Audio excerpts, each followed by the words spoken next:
Okay, great. Well, thank you very much for the kind introduction and for having me here tonight. I love meeting with community groups and sharing ideas about building more sustainable communities. And I do that quite a lot, but this is my first webinar on this side of the podium, I guess, so to speak. So thank you for bearing with me through that. And I'm looking forward to hearing questions at the end and getting a confirmation that there's someone else out there listening to me talk to my computer. Yes, Tom said I'm from Reep Green Solutions, an environmental charity based out of Kitchener that works with residents of Waterloo Region to live more sustainably. I want to start my talk tonight by discussing the challenge we face and some of the regional impacts of climate change on Waterloo Region to provide a little bit more context for the subsequent topics I'll be sharing tonight. So climate scientists in our area are currently documenting an increase in annual precipitation in our region, and they anticipate a further increase of 8 to 12% in annual precipitation by 2050. This is over 2,000 levels, from rain levels from the year 2000.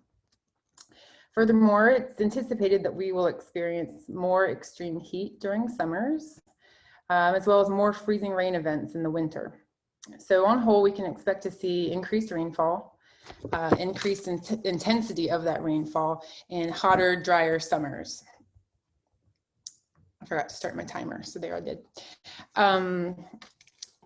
As you can see in the news recently, in the past, even currently, and both globally and locally, we're generally ill prepared for these changes and trends in our weather. We are already seeing an increase in localized flooding in our area and are projecting to see more and more in the next couple of decades. One of the reasons we're ill prepared for these trends can be better understood when we take a look at our development patterns over the past several decades. So this graphic here shows the size of homes, single-family homes in our area and how it's changed from the 1950s to up to the 2000s. And you can see the general area that's covered by impervious surfaces, such as our roofs and driveways, has grown from 32% of a property to over 70% of a property. So over time, we've started building larger houses, wider driveways, larger roads to come into our driveways from, and so on and so forth. Oops, sorry. This slide alternatively shows a single property over time. So even when we're not looking at different aged neighborhoods, just a neighborhood from the 50s, which is shown here in orange, those houses over time have been expanded to become the areas shown in purple. So these problems of overdeveloping our land also take place in the older neighborhoods. So when we start to pave over the earth, we're basically covering over the earth's ability to absorb rainwater. And an outcome of that is we have an increased amount of runoff coming off of our properties, which can overtake our sewer systems, which can become reach capacity or backflow into our streets, and generally experience increased flooding along our local waterways. So here's a typical property that you might be familiar with in one of your neighborhoods or around your community of a single family house, like an average size house with a driveway, a walkway, and a small patio in the back. If you have a 5-year storm that occurs, so a 50-millimeter rain event, 14,000 liters of runoff will flow off of this property into the adjacent stormwater sewer or a local waterway nearby. When you multiply that by all the different properties in your community, you can see the scale of the challenge we face. All of that runoff adds up and will definitely overcome or overtake our capacity to transport that water somewhere safe. But a fundamental belief in my organization, Reep Green Solutions, and in my professional practice is that small changes we make on our own properties can add up to make big impacts. And that's been being proven time and time again. Even huge cities such as New York City are realizing that little small projects where we unpave the earth and allow it to actually absorb rainwater can add up to really reduce the impacts of localized flooding and help us be more prepared for the anticipated changes we expect from climate change. So what I want to show you tonight are ways that we can stop the typical flow of rainwater runoff from our property and into the storm sewer, where it rushes into our local waterways, or worse, backs up and causes localized flooding. And we'll talk about ways that we can break up this pathway and provide opportunities for water to slow down and be soaked up into the earth, and hopefully not becoming runoff at all. I'm going to talk about 5 different strategies tonight, spanning the spectrum from inexpensive and simple, kind of low tech, all the way up to moderately to very expensive and high tech, where you might need a contractor or something. In the best case, you can combine multiple of these strategies with the goal of having net zero runoff from your property during an average rainstorm in a waterly region. And if all of us implement 1 or 2 of these strategies in our yard, we will drastically reduce the volume of stormwater that runs off of our properties, thus enabling our municipalities to better handle stormwater in an effective and safe way.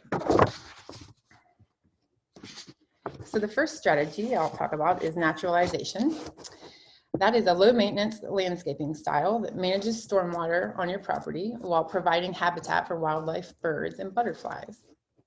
So this is simply the act of reducing your paved or lawn areas in your yard and increasing the amount of space dedicated to more larger scale plants.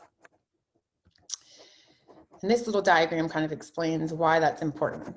So on the very left of your screen, you'll see a little tiny green line with a little tiny black line under it. And that represents to scale grass. Grass has very little biomass above ground and very shallow root system below ground, and basically becomes so thatched together that it's almost the same as having a paved over yard.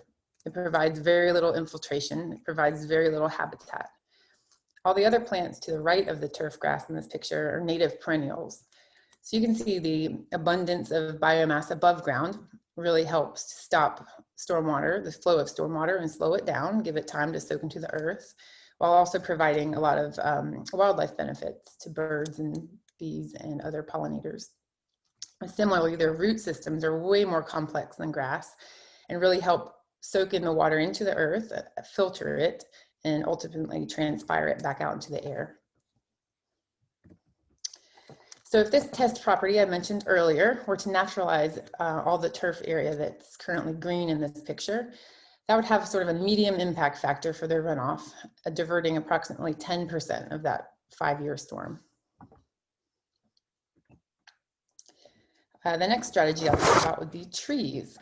That's pretty obvious. I don't necessarily need to define that, but trees provide so many community benefits, including stormwater management, improving water and air quality, providing shade and habitat, in addition to very well documented economic benefits for the folks who live around beautiful trees. So in terms of stormwater, trees help in a number of ways. The first way is interception. So just the tree canopy alone prevents quite a bit of rainwater falling from hitting the earth. So it intercepts a relatively high amount of water right from the get-go. Any water that does make it through the canopy to the ground is infiltrated into the ground with the complex root system of a tree. So more of the water is soaked up into the earth, less is becoming runoff. That water is filtered by the root system as well. So whatever water does run off through that land will be cleaner for it. So that's a really important benefit in terms of drinking water. And then they also evapotranspire water that they've soaked up through the roots back up into the earth, into the atmosphere. So a lot of different ways that trees can provide stormwater management. So if this test property I've been mentioning were to plant 3 trees on this property, this is a bit of an estimate here, but approximately 10% of the 5-year storm would be diverted from this property. The third strategy I'll talk about is rainwater harvesting. That's the capture, storage, and reuse of rainwater. So many of you already know that rain barrels are handy for capturing and storing rainwater to use later on when you are watering your yard or your garden. This rainwater, is better suited to plants than municipally treated water, and it can save you money on your water bill. But an additional consideration that you may not have thought about is even if you don't want to reuse the rainwater or store it for use later on, it can be really effective to use a rain barrel to capture rain during a rain event, because it reduces the surge of runoff at the peak flow time. So when a big storm is falling, if we can capture that volume of water in a rain barrel, that prevents that much water from entering the storm sewer or entering a local waterway. Even if 2 days later you just open your rain barrel and let it drain back out onto your driveway and down to the storm sewer, you're preventing that volume of water from surging into a waterway during a rain event. So that's a really important function of a rain barrels, especially if you're not interested in using the water in your garden, but they can still be really useful for that. However, it's important to remember that in order for that to work, you have to make sure there's space in your rain barrel. So if you're like me, I kind of treasure my rainwater for gardening. I don't always empty it out, and I want to make really sure that it's going to rain again before I would empty it unnecessarily. But it's something to keep in mind, to keep an eye on the weather, and if you anticipate a rain event in the future, to empty your rain barrel a little bit so that it's back up to capacity for that next rain event. At Reep, we call that, we remind people to drain before the next rain. If your rain barrel is full, it's not really functioning for stormwater management purposes. So if this home I have talked about were to have 2 rain barrels on the downspouts, it would divert approximately 3% of this 5-year storm. So that's a small impact factor, but it's really easy to combine rain barrels with some of the other strategies I've talked about to increase the overall impact factor. The next feature is rain gardens. So this is sort of my specialty area. Rain gardens are shallow sunken gardens designed to collect and absorb rainwater. They're typically located downslope from a downspout so that water exiting the downspout of a home is able to flow downhill into the rain garden and be stored there and soak into the ground ultimately. They also need to typically be located upslope from an outlet area like a storm drain in your street, so that if the rain garden reaches its capacity, it's able to overflow and the water carries on towards the storm sewer. So here's an example from a project I've worked on in Kitchener sort of recently. This old downtown home had a beautiful old tree that died, unfortunately, on the right, and it needed to get removed. And the homeowners were sad about that, but instead of mourning the loss of the tree, they decided to take it as an opportunity to redesign their front yard and incorporate a rain garden. So we worked with them to locate a rain garden in their front yard that collected water exiting one of their front downspouts. And basically what a rain garden is just a giant pit dug in the earth in a proper location that's then backfilled with a sandy compost mix of soil you can see here. This soil is specially suited to quickly drain into the groundwater table underneath, but also has enough nutrients to sustain plant life. We also created a river rock inlet you can see there so that water flows out of the downspout into the river rocks and slows down and then flows further down into the rain garden. And you can see at the bottom a river rock outlet. So in the event of a really large storm that the rain garden can't handle, the rain garden will fill up and then ultimately overflow through the outlet away from the house. And then we planted native plant plugs in the center of it. These plants are specialty plants in that they are able to withstand complete inundation during a rain event, so standing water for a period of hours, but they can also tolerate extreme drought.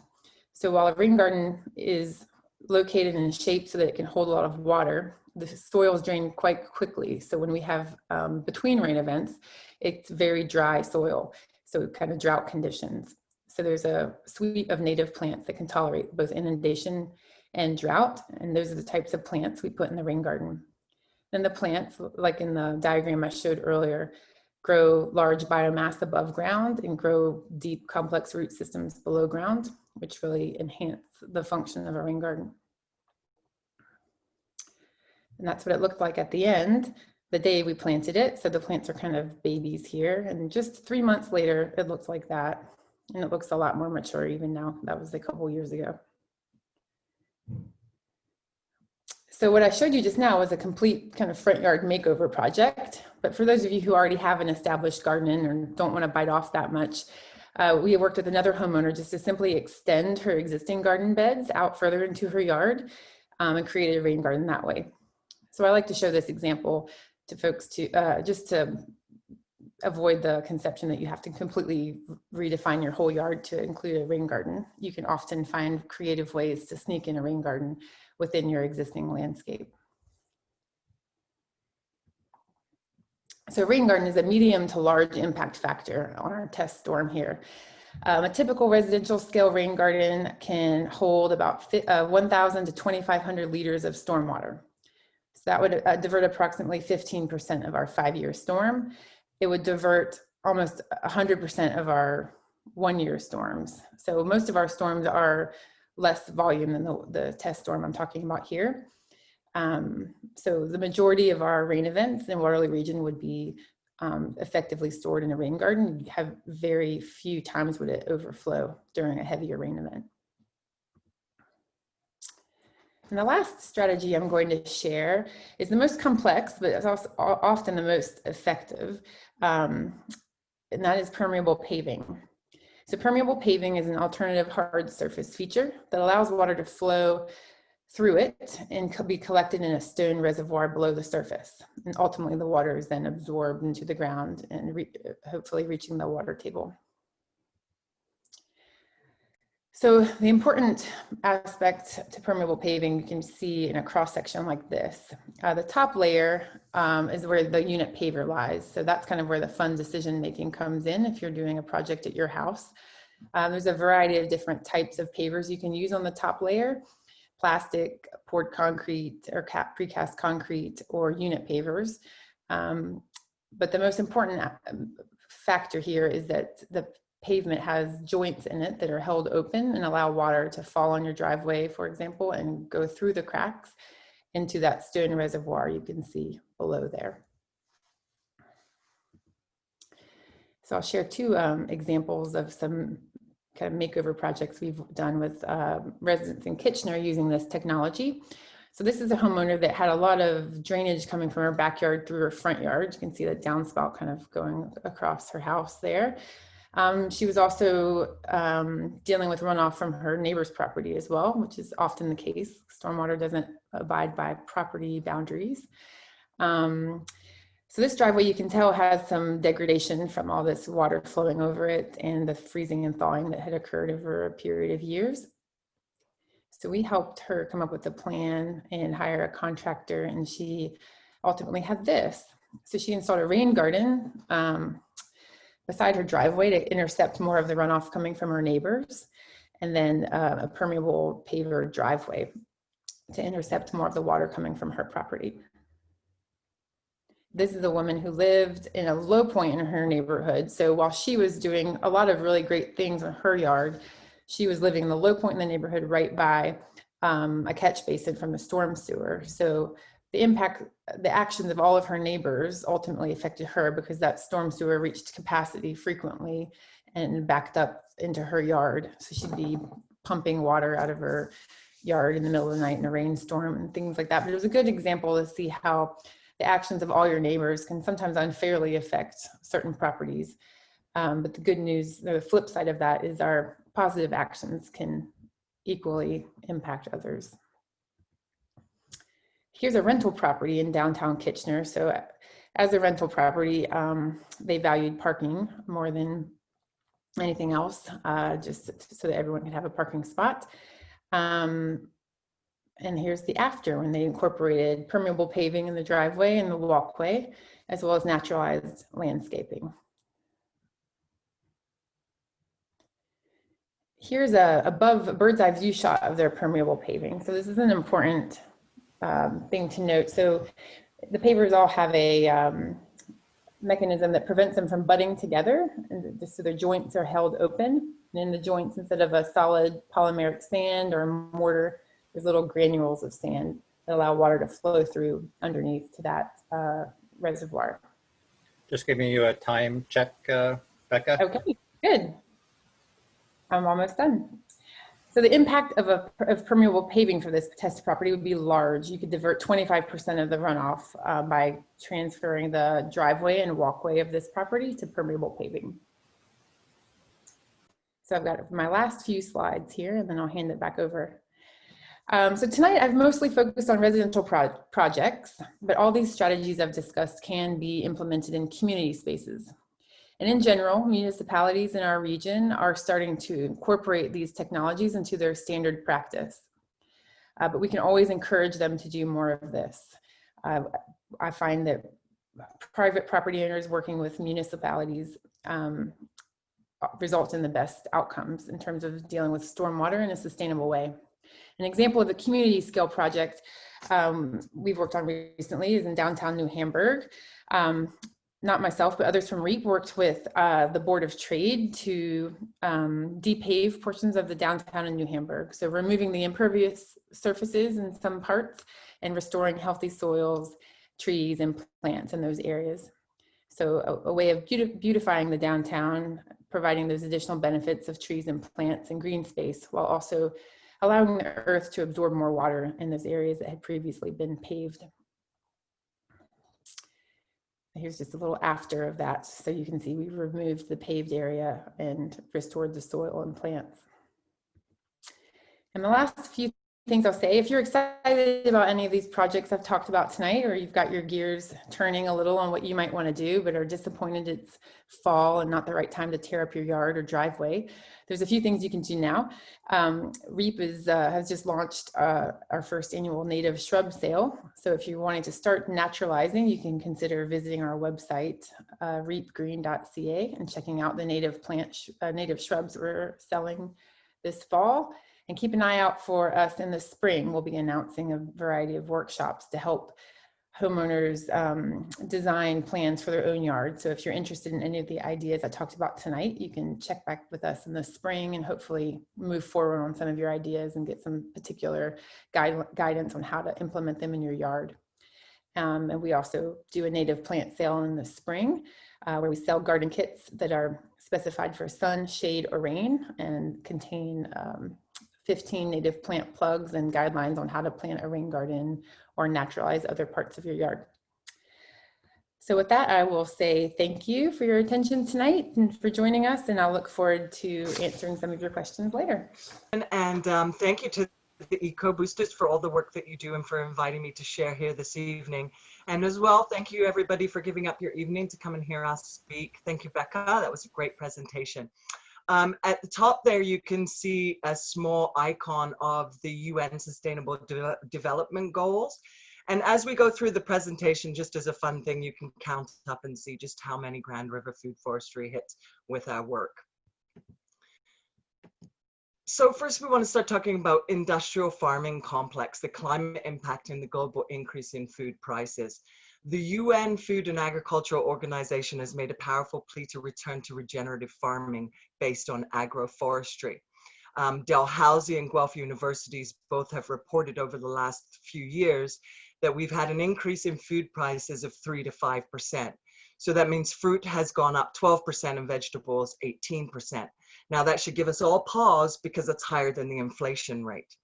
In 1965, 4% of the population had chronic illness. Now that number is staggering at 46% of children have chronic illness, and as a direct result of lack of access to organic and whole foods. Urban areas account for nearly 60% of energy use and 70% of CO2 emissions. So what is agroforestry? It's a land management approach that purposely integrates the growing of trees with crops in this context. Otherwise, you can add animals for that. So you can see here the 7 layers of a food forest garden, and that's a great example of agroforestry, planting in succession, and polycultures. So that's what we're really talking about, monocultures versus polycultures. You can see the lavender farm there, and that was a very dry summer when I was there, and you can see how it's affected the soil. So with a monoculture, if you have a drought or you have some kind of disease infestation, you lose everything, whereby a polyculture, you won't lose everything. So regenerative agriculture is an African indigenous system, a system developed over millennia in Benin, Africa, and probably was a global indigenous system. It was revived in the United States by Dr. George Washington Carver at Tuskegee University in the early 1900s. Carver detailed how to regenerate soil. His system is known as regenerative agriculture, which we use today. On the left here, you can see agroforestry. That's in my own backyard, so where I'm right now. So what we want to do is remember our global indigenous roots and creation stories. Our agricultural history connects us back to our creation stories, soil, and to each other. All creation stories, and an indigenous friend of mine corrected me and said minerals are on the top, then plants, then animals, then us. So we always took care of the earth first in land observation, preservation, conservation, and reconciliation. So when we're looking at land management, food hubs and food system analysis cannot exist without acknowledging the contributions of the African diaspora, indigenous histories of this place and space in Waterloo County. And then our ecological collaborators. This is an image I put together because we generally take a lot of these species for granted and call them very common. We see them all the time. But when you put them on a slide like this and you see them all together, you can see just how much biodiversity is accessing your site.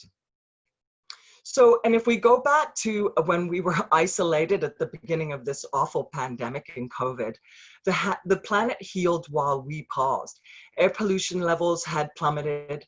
The Himalayas were visible from India. Dolphins swam in the Venice canals, which they hadn't seen in decades. Animals reclaimed the land. And people have reconnected with each other and themselves, regardless of isolation and social distancing. People are reconnecting with nature as a result. So what motivates our volunteers, our stewards, homeowners to action? When I first started thinking about food forestry and creating access for people who may not have it in public spaces, I started to ask people if they would be interested in this idea of food forestry, and of course they were. But then when I started to ask them if they had any time, it quickly became a very limited amount of people and lots of crickets. But I mean, granted, we have very busy lives and don't have a lot of capacity. So then I asked them if they had 2 hours, would they be willing to do it then? And they would often say yes. And so then I said, well, if we have 2 hours from 10 people, that means we have 20 hours. And so given climate change and just the immense idea of the things that we need to do, what was happening to people is they were feeling, and myself included, and a lot of ecological depression and looking a lot like this peace lily over here. People were frustrated, hopeless feeling. I'm sure a lot of people feel that, very sad, fear, and frozen so that they can't move to action. And so what we were trying to do is help people to be able to do small actions that make big differences, and then to feel a little bit more like this peace lily that looks a little healthier here. So how can we be the change to a sustainable ecological wellness? What is the recipe, the motivation, components, the ideal partners, and a vision for the future? So community capacity building, organizational collaboration through soil education, land stewardship, and conservation. So what was the motivation? What is the motivation? Food security, nutrition, and cash income when plants reach maturity. So even when you plant something like an elderberry, after 4 or 5 years, you're going to have more elderberries than you need. So you can either share them or sell them.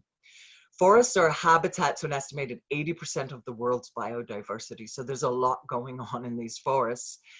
Food to wildlife and homes to many pollinator species, which, as we know, is integral to our food systems. Increases soil health for agriculture. Vegetation cools the soil and decreases evaporation. So that doesn't necessarily mean that they have to be food. Providing shade and humidity. So this mitigates climate change by absorbing carbon dioxide, storing carbon, stimulates the water cycle, increasing rainfall and retention in the soil. So given food forestry crosses barriers of age, gender, culture, and religion. Why? Because everyone eats, so we don't even need to speak the same language to understand the need for this. So what are the components? We have the right site. You need soil ecology. And as we go back to what I had said before, building on what others have done before us, a friend of mine, Susan Cosman, was integral with a number of other volunteers in getting pesticides banned in Ontario. If it wasn't for their work, we couldn't do our work, and lots of homeowners couldn't plant straight into their soil. Permission to plant, if it's your site, then you don't need any permission, and proximity to consumers. So you want to make sure that the food is close to where people can see it and be able to access it. Right people, so you need a local champion. If it's your own place, you are the champion. Local steward volunteers, because it's important and sustainable only when there's stewards there to take care of it. That's why we work with communities that exist already. Financial and in-kind support, because we know that money makes the world go round, and we need it even in this. The right plants, so thinking about permaculture and biomimicry. Biomimicry is mimicking what a forest does. So a forest doesn't till its soil, it just keeps adding to it. Local perennial food plants, so we want to think about native plants, again, funding, and local nursery collaboration. And as we know, growing food together and sharing the harvest creates strong social and ecological as well as economic links. And that doesn't even have to be food, that's just growing together. So when we're thinking about land observation, preservation, conservation, and reconciliation, we want to think about the rights for the site, remembering the ancestral agricultural practices that we can use today. This area was once known as Queen's Bush Settlement, which was enslaved people that had escaped, came here to this area and was one of the largest settlements in Canada. And they cleared all of the land in Waterloo County. And then also before the enslaved people had come here, the Indigenous people had ways of caring for the land. So it's important for us to connect to the land in that way. Relationships to plants and soil as medicine and sacred. So not just to think about what the plants are doing for us, but to take it a little further than that. Rights for people, food sovereignty, social justice, mobilizing community to ethical land stewardship, which is what we're talking about tonight, an educational, recreational site resource for children and seniors programming, and definitely others. It's cheaper over a lifespan because chronic illness is expensive.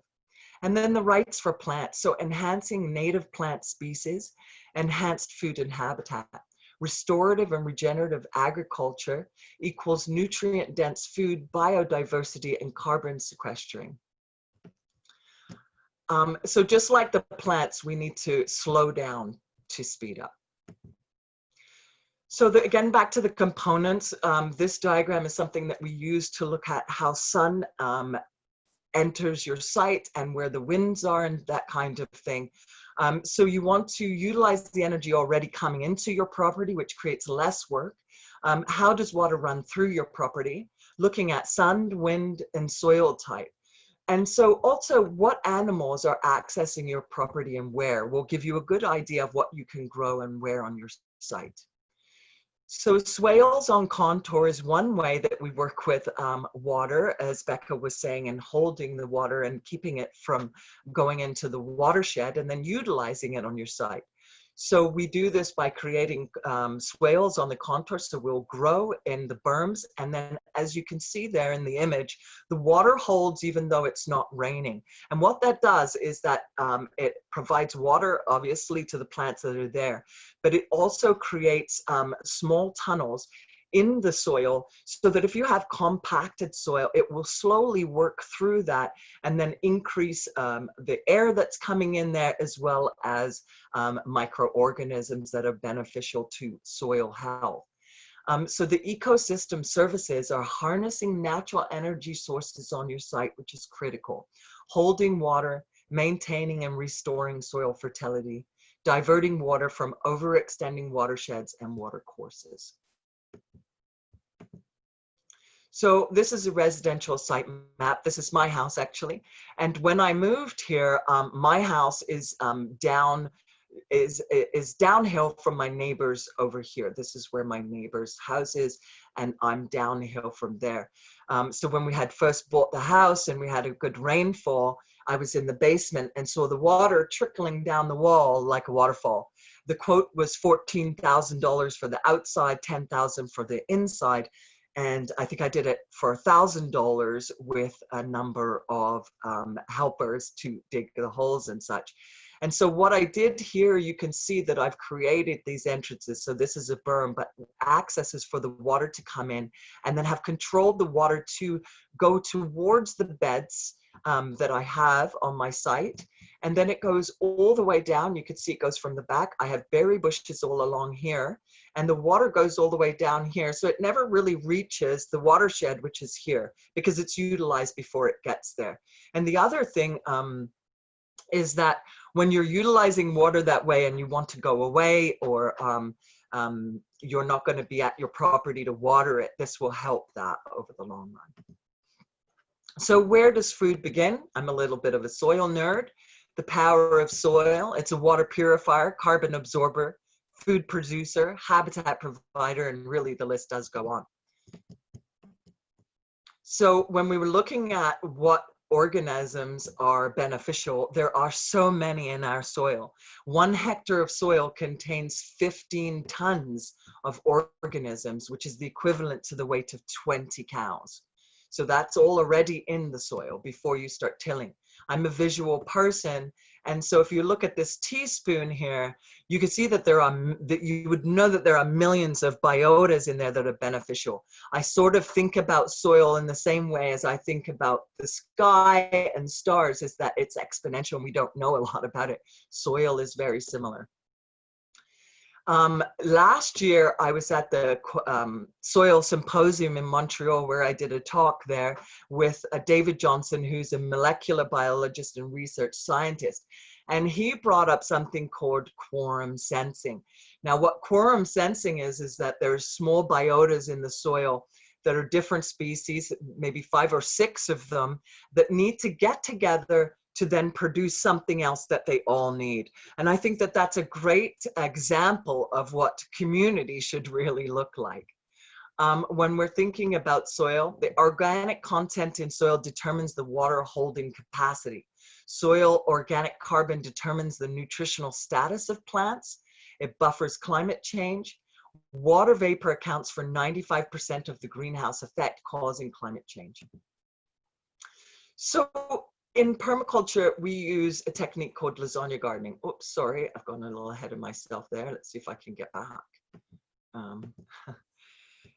So we call it lasagna or no-till gardening. So it's biomimicry. So we're mimicking what a forest does. So a forest, again, doesn't till, it just adds to it. So it creates less work, which makes agriculture much more accessible. The cons are ruining soil structure when you're tilling. Kills millions of beneficial biotas. So how do we do the lasagna gardening? This is how it works. We dig the holes for the plants first, and then we soak the cardboard. Then we lay the cardboard all around. The cardboard suppresses the weeds and the grass. And the beauty is that the worms use the cardboard for bedding and food. So that's where the no-till comes, because the worms come up. In the urban environment, there's a number of different things that you can use, but we use composted soil on top of the cardboard, then a layer of straw, then another layer of compost, and then more straw. On the very top, we use either wood chips or mulch, which holds the water a lot, creating a lot of water retention that will be later available to your plants. But what it also does is stop wind, sun, and rain erosion from taking that top layer of soil. And so when we're thinking about polycultures, there's an importance of companion planting. There are nitrogen fixers. These plants help add nitrogen to the soil. Insect attractors. These plants help increase pollination. Mulch makers. The leaves work as great natural mulchers. And in permaculture, we have a technique called chop and drop. So if you're chopping something down, you just leave it in place and thereby it becomes the mulch. Insect detractors, which speaks for itself, and dynamic accumulators. These pull nutrients up from the soil and store them in their leaves. And speaking of detractors, it reminds me of a story that an Indigenous woman told me years ago about gardening with her grandparents, and how in the beginning of the season, they would go in the forest and get spiders and bring them to put them in their garden to eat insects they don't want there. And then at the end of the season, they would take those spiders and put them back. So that's a great story about how we can work together if we're observing and paying attention to what's happening. Soil clues from weeds. There are 13 weeds that actually show up globally that are medicinal, that anywhere that we clear the soil, these weeds will show up. I like to think of weeds as soldiers. They're there to help us, and they can give us clues as to whether our soil is compacted, sandy, poor drainage, infertile, fertile, acidic, or alkaline. And here's some examples of those plants.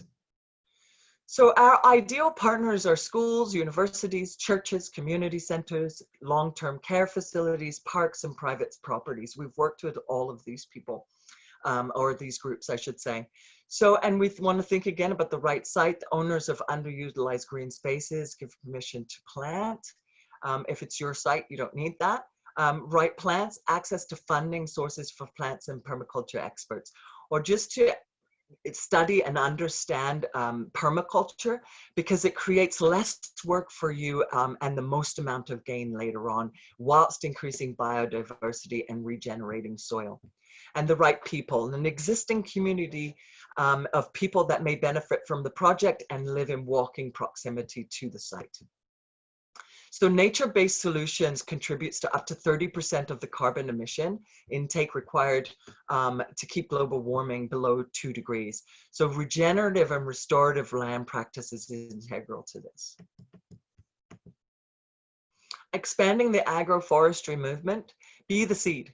Be the seed that starts this in your community or even in your house, because you have neighbors and family that can also learn from you. Every new location needs a local champion that sees the possibility.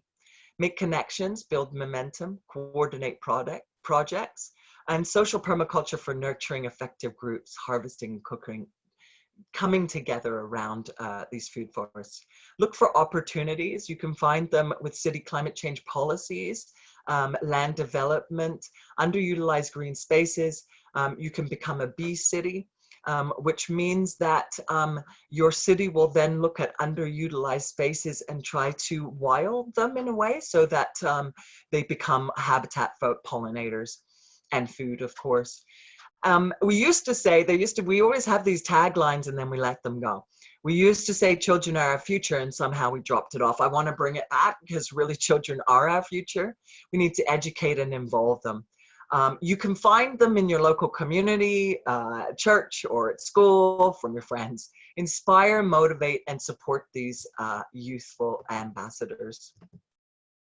I want to share a little story about how a kid can make a difference. This is where I'm from, Finsbury Park, London, England. And as you can see, it's pretty much a concrete jungle. My street was right here, which I lived on. But over here, this was the railroad after they built the underground railroad, and all of these above railroads became abandoned. So of course, as kids, we used to climb over where we weren't supposed to go, and we would walk for miles, and you could actually walk from burrow to burrow to burrow. And we would be in there for hours eating gooseberries and raspberries and elderberries and all kinds of things. So I think I was about 9 years old, and we had petitioned council to create a wilderness space there and to protect it, because we had enjoyed so much time in those spaces. And years later, I found out, I had started doing food forestry already. One of my family members went back there and found out that this had happened. The Islington Ecological Centre in Gillespie Nature Reserve is now 2.8 hectares. It has 244 plant species, 94 bird species, 24 types of butterflies, 4 kilometers of greenway walkway, and the list goes on.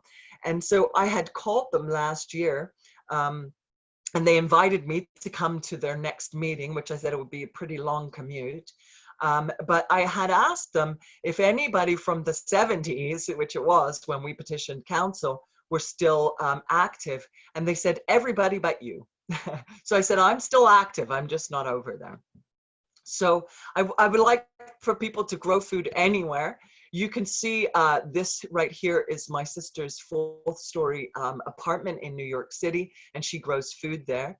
In the toilet there, I actually saw that and took that picture when we were going camping. You can grow them in a toilet if you like. Create opportunities for fun in nature. The more fun that we can have in nature, the more that we're going to take care of it.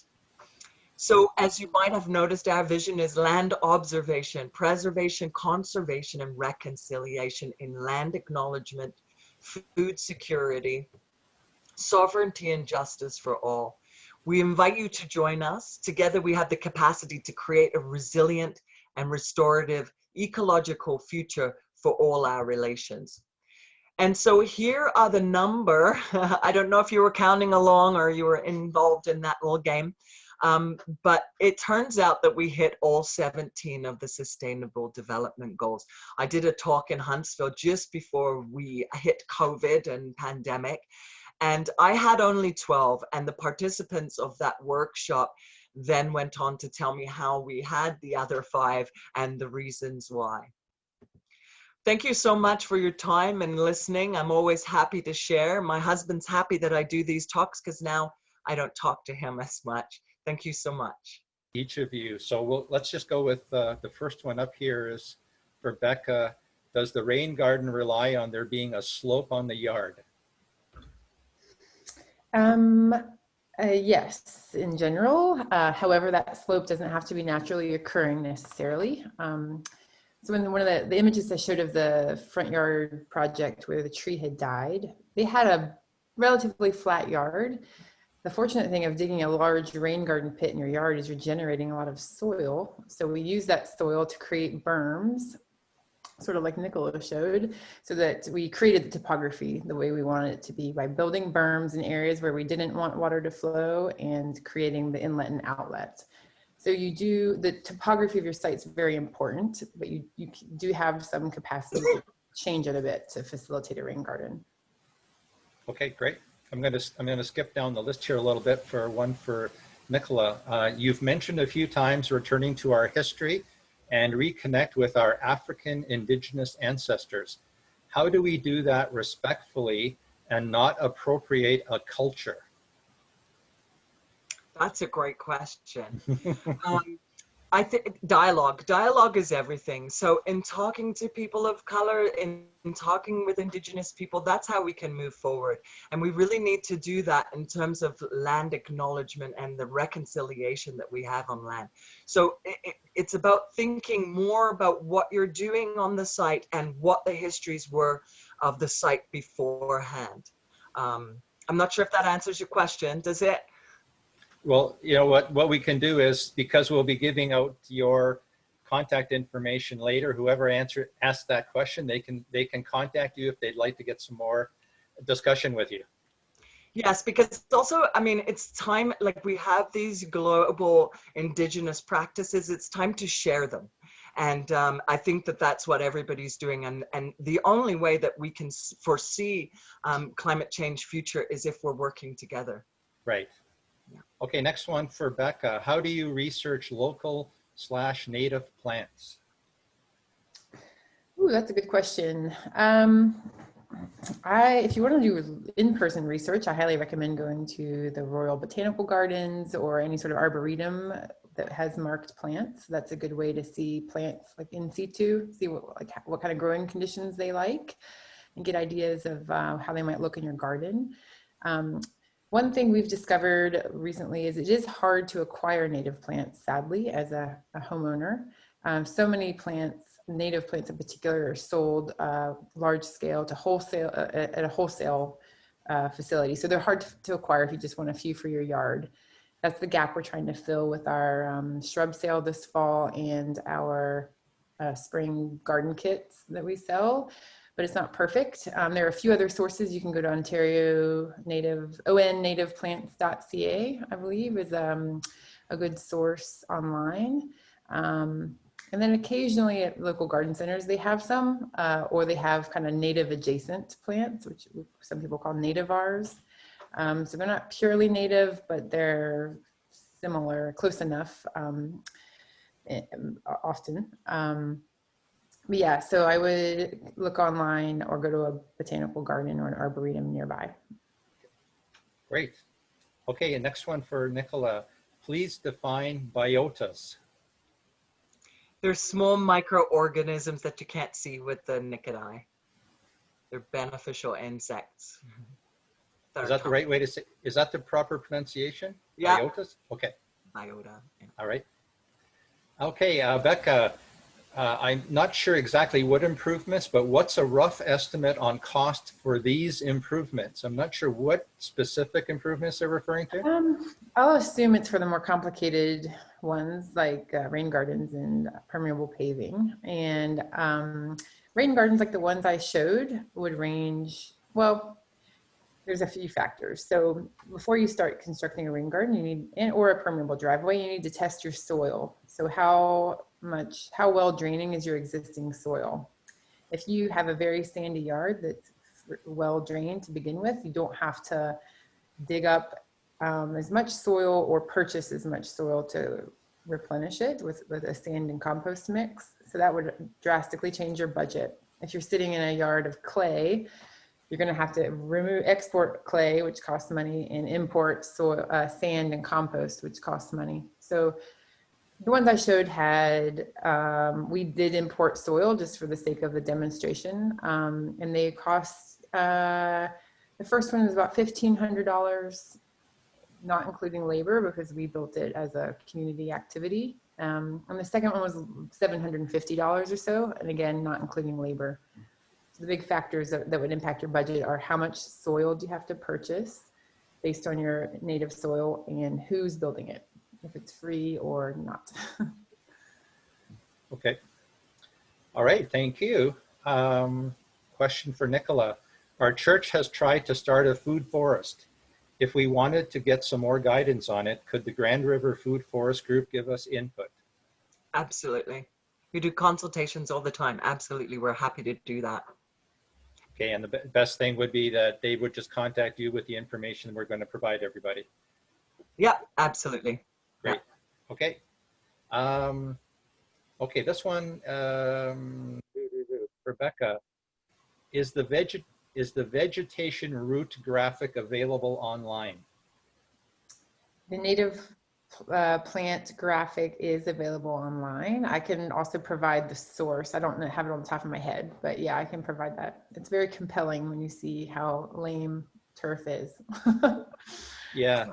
Is it better for someone to contact you? Sure, yeah. If you're interested in having that original graphic, I can find the link and email you back. Okay, sounds good. This one was not addressed to anybody in particular, and it kind of, there was a question about native plants already, so maybe Nicola, if you wanted to add anything to this, the question was, can native plants be bought for the rain garden? Yes, but it's just like Becca said, they're really difficult to find. I think I saw somebody in the comments said Liam and Crystal. They have, I don't think they have an official name, but they're a place, and I could give you that information. There's also the native plant source that I use sometimes, but it is very difficult, and I don't usually get a lot of plants, so it's tough. But if the more plants, native plants, we can propagate, the better biodiversity we'll have. So it's an important thing to try to follow and to increase at your site. Right. Okay, next question again is sort of similar to what we've, some of the ones we've answered, but not to anybody in particular. I think it's for you, Becca. Is there a list of plants that you could provide us that you used for the rain garden? Yes. So we have a little plant guide that outlines the various plants that would thrive in the base of a rain garden or on the sides of slopes of a rain garden, which are two different things. But in addition to that, per the other questions, I'll throw out some of the sources of native plants that I have, and I'm sure Nicola, maybe you could add the ones that you have, and we could have a list that could be circulated of ways to find native plants. Right. So we'll assume that people will contact you directly, but we'll also Nith Valley EcoBoosters will follow up with you to see if we might add some of these to the handout that we're going to provide everybody. Yeah. Okay, so next question, again, not addressed to anybody in particular. We'll throw this over to you, Nicola. How do you go about planning a blueprint for a better landscape? Observation. Start with observation. It's just like when you buy a house and people say, don't start digging right away. Have a look to see what's happening. Have a look to see where the wind, sun, and water is accessing your site so that you can harness it. So that's how you would want to start.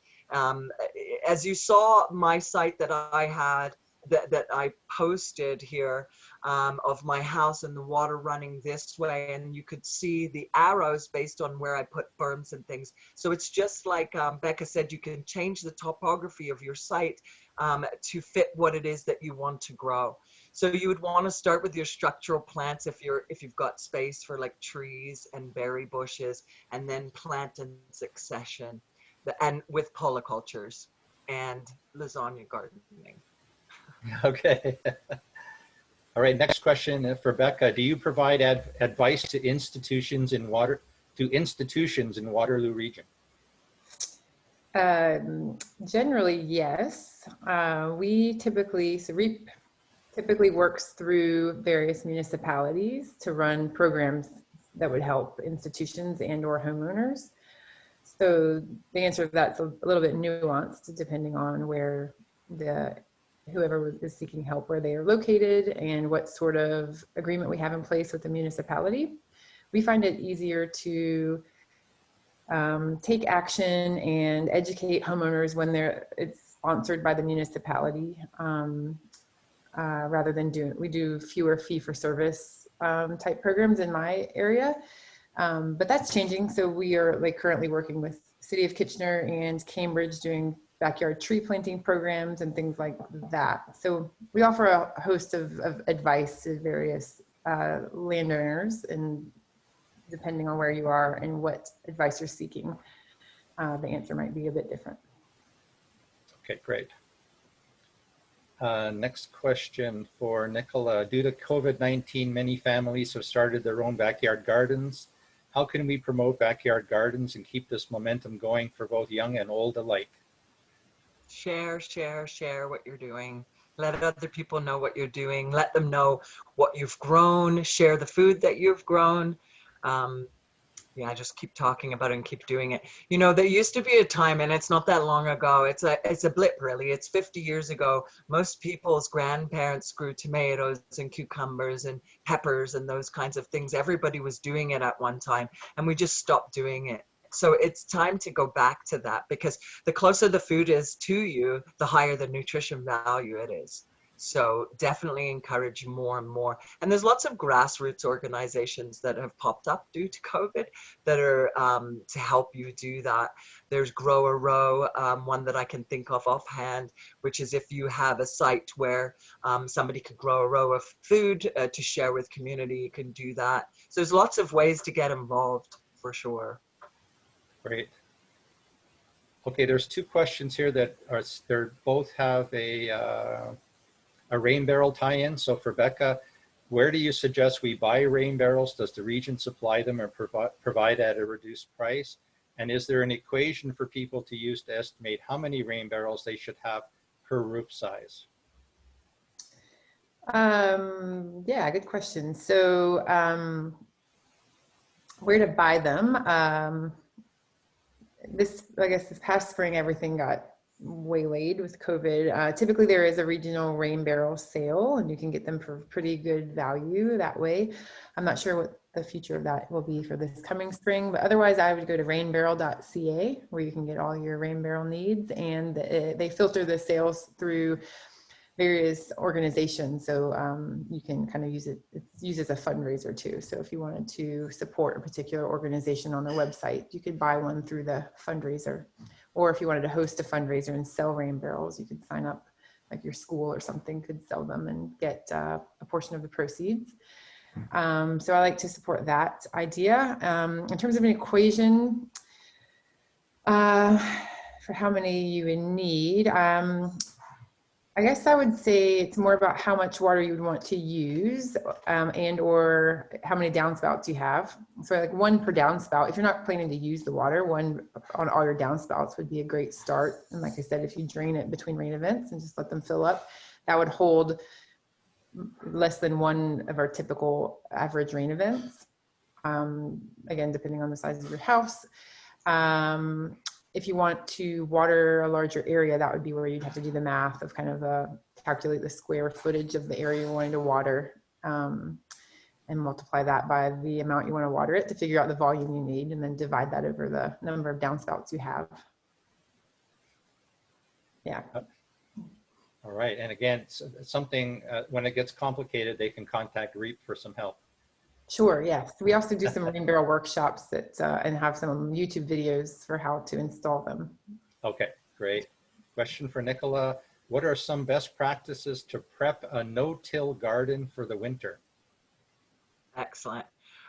Cover it up with mulch or wood chips. If it's an existing garden, put your leaves on top of it. That provides a nice bed to put your plants to rest, and sort of like a blanket for winter.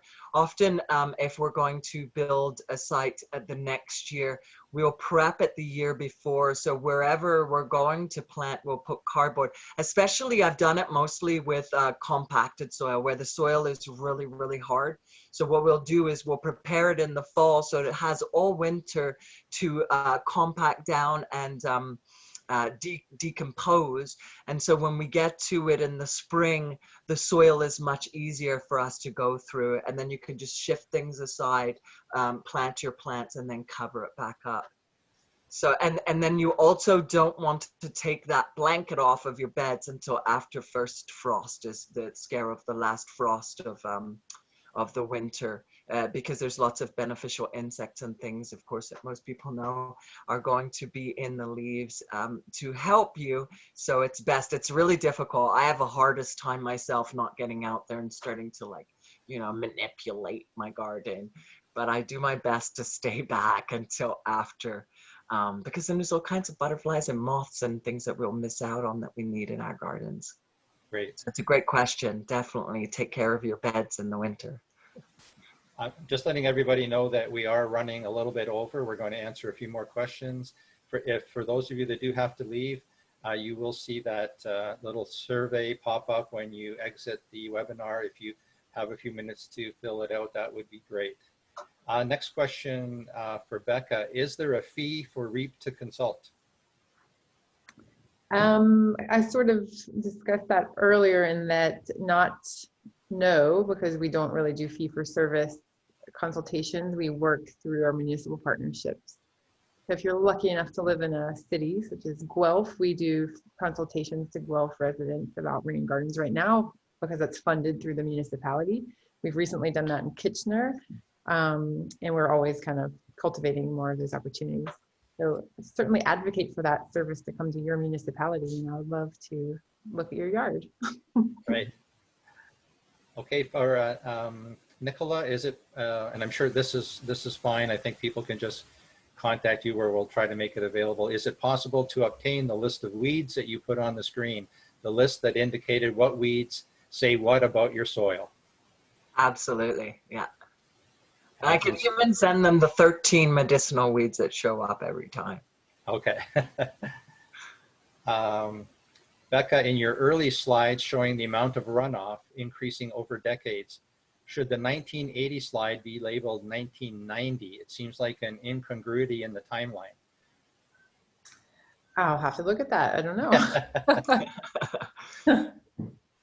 Okay, so yeah, just looking at 1980 as opposed to wondering whether the 1980 is labeled correctly. Okay, I'll check on that. I don't have my But post up we anymore. have somebody who's really, Thank you for really pointing noticing that things. out. Nicola, If I can, I just want to add something to the rainbow question that somebody had asked of how yes. many rainbows. You can actually put quite a lot of rainbows. I mean, depending on the size of your roof, but roofs actually have a lot of runoff of water. So that's why sometimes you can see people and they have 3 and 4 tanks and they fill up in one. So it just really, like Becca said, depends on how much water you need for your garden. But one rain fall will give you a lot of water. I Okay. just want Yeah. Nicola, do you plant your veggies right away after you have planted your lasagna garden, or do you wait until the following spring after the garden has started decomposing? No, we usually do it right away. You can do it either way. Like I've done it before when the soil is really compacted, but mostly because we mostly work in community, so we don't have that capacity. So we usually do it right away. Okay, great. And it's fine. It'll be fine. Okay. This one might be a little too difficult to answer now, but I'll throw it to Becca just to see if you want to give a couple comments. I'm new to environmental issues. Where do I begin to educate myself in day-to-day life as well as a career? How do I make a future as an environmentalist? That is a good question. Wow. Okay. Well, there's so many aspects to environmentalism. We've just touched the tip of the iceberg tonight. I guess I would take a look at one of the slides from Nicola's presentation with the Sustainable Development Goals.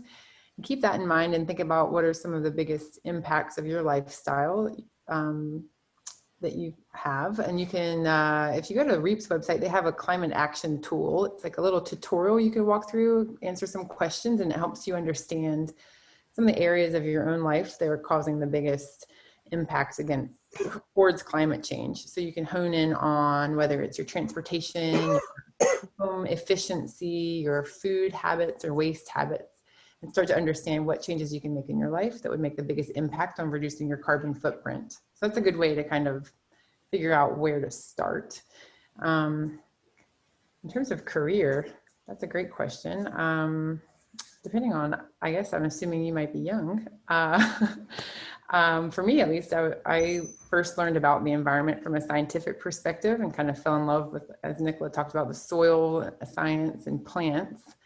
That lighted my passion, but I thought the biggest way I can make an impact is to design spaces that make other people feel the same way I do about soil and plants. So that's kind of the way I approached it and brought that love of the environment into my career.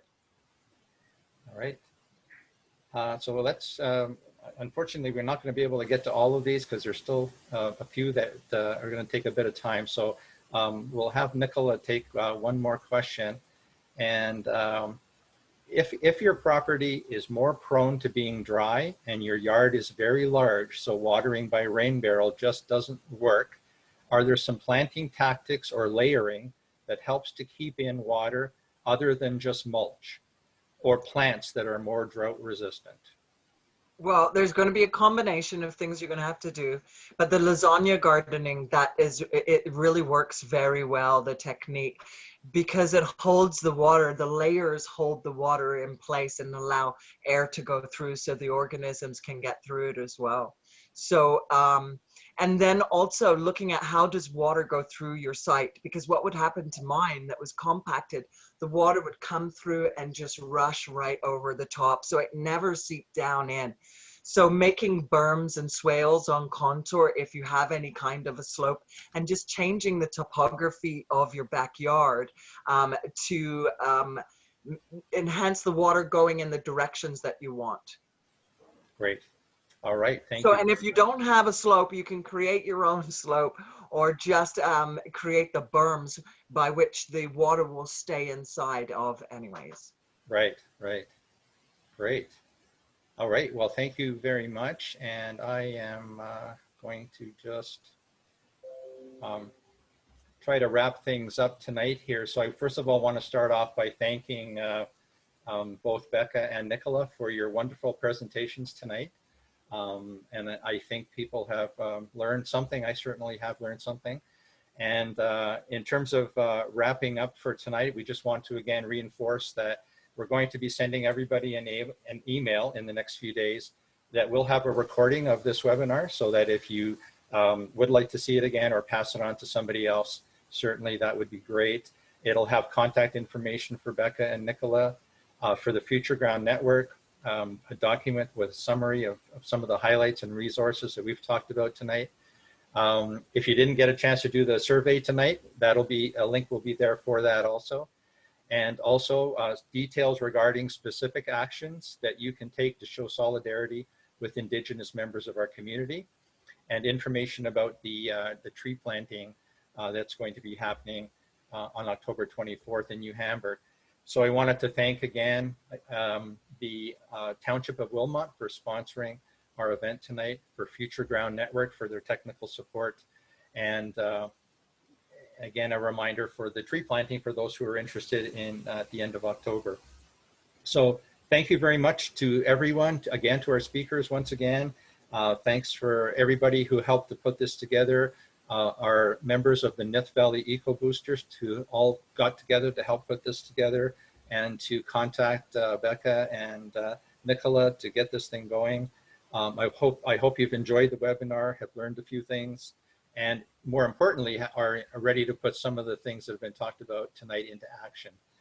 So I'm just going to leave this slide up here at the end. I'm going to say thank you once again for everyone, and good night to our speakers, and good night to all of our participants. And hopefully we'll see you at our next webinar. Good night, everybody. Thank you. Thanks. Have a great night. Bye-bye. You too. Bye-bye.